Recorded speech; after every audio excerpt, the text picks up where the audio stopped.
Assalamualaikum warahmatullahi wabarakatuh. Selamat sore Ibu. Perkenalkan nama saya Dea Monika Faura dengan NIM 2437446.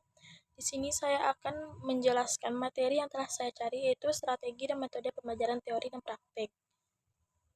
Pertama, pengertian strategi dan metode pembelajaran, yaitu strategi pembelajaran ialah pendekatan umum yang dirancang guru untuk mencapai tujuan pembelajaran secara efektif dan efisien. Strategi mencakup perencanaan, pengorganisasian, pelaksanaan, dan evaluasi pembelajaran. Yang metode pembelajaran ialah cara atau teknik spesifik yang digunakan dalam proses pembelajaran untuk menyampaikan materi, memfasilitasi interaksi, dan mencapai tujuan pembelajaran. Selanjutnya ada perbedaan pembelajaran teori dan praktik. Yang pertama ada fokus pada pembelajaran teori yaitu pemahaman konsep, prinsip, dan pengetahuan abstrak. Di pembelajaran praktik ada penerapan keterampilan, prosedur, dan pengalaman nyata. Di tujuan membangun landasan kognitif pada teori. Pada praktik itu mengembangkan kompetensi psikomotorik dan efektif. Yang dievaluasi itu pembelajaran teori, tes tertulis esai, diskusi.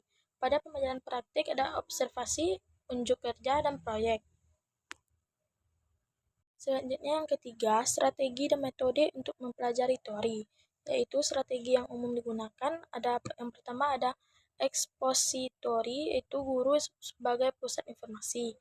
Yang kedua ada inquiry, yaitu siswa diajak mengeksplorasi konsep melalui pertanyaan.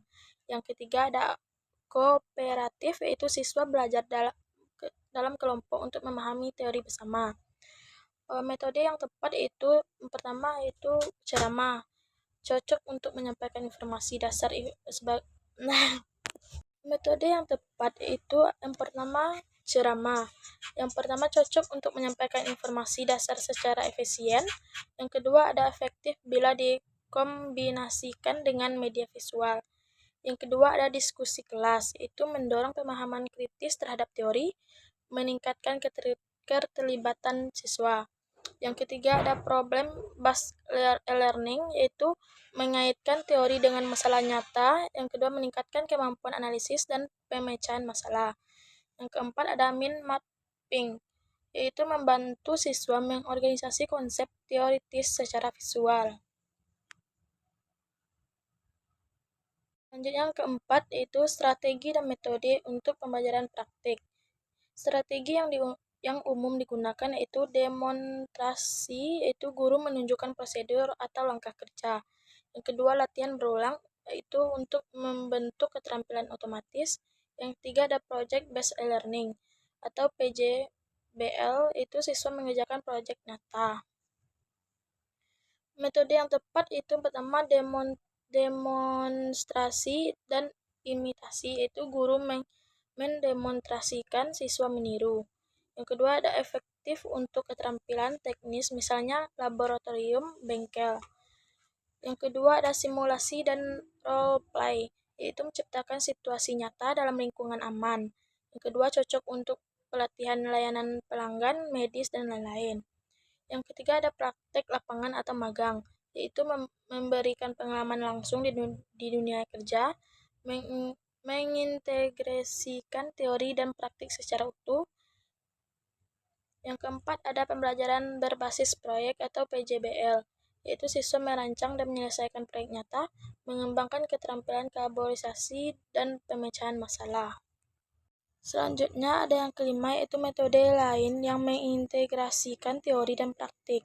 Yang pertama adalah blend learning, yaitu kombinasi pembelajaran daring atau teori dan luring atau praktik.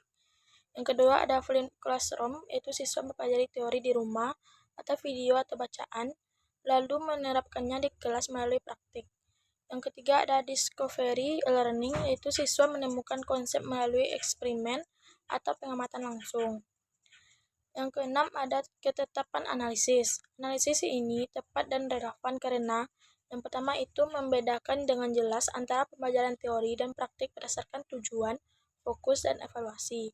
Yang kedua ada mengaitkan strategi dan metode secara spesifik dengan karakteristik masing-masing jenis pembelajaran. Yang ketiga ada memberikan contoh konkret, yaitu metode yang sesuai disertakan menjelaskan mengapa metode tersebut efektif.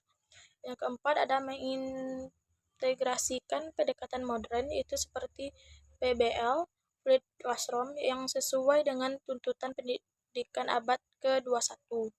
Yang kelima ada menunjukkan pemahaman holistik, bahwa pembelajaran ideal seringkali memadukan teori dan praktik secara sinergis.